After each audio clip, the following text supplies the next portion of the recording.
I was at the site of the monastery again today, and after a short visit to see the workers, I decided to do some home visit.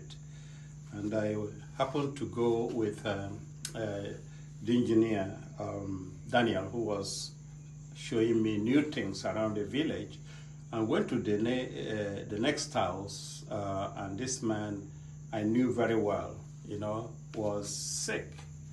And I was shocked the way he had a swollen leg and a swollen hand.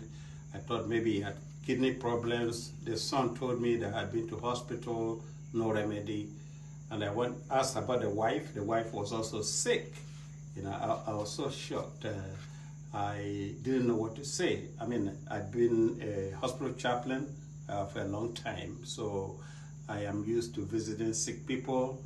But one challenge I've always had is helplessness. When I'm not a medical doctor and I don't know what is I can offer a sick person who is unable to help himself, and I cannot help except to offer the Word of God and offer consolation to people like that who are suffering.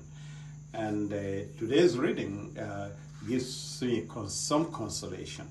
It says, "Thus says the Lord, as the rain and the snow come down from the heavens and do not return there, but water the earth, making it bring forth and sprout, giving seed to the sower and bread to the eater, so shall my word be that goes forth from my mouth." So the Lord is consistent in assuring us about the power.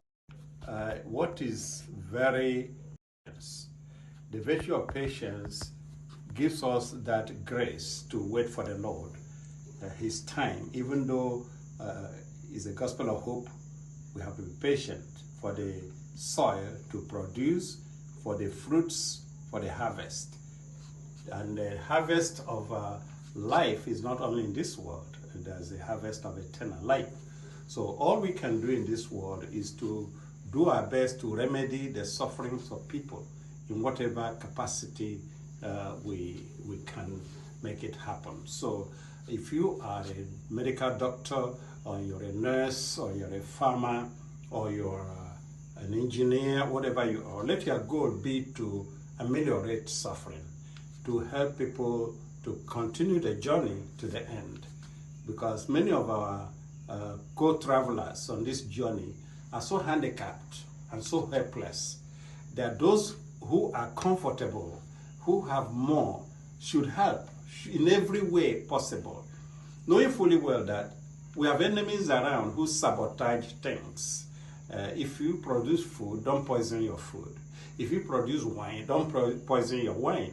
If you are a medical doctor, save people, make them healthy. If you are producing medicine, don't produce fake medicine. Be a steward, a good steward of the Lord's bounteous harvest, so that we can ameliorate suffering in this world. If you are in government, help the people. Serve. Let service be your watchword.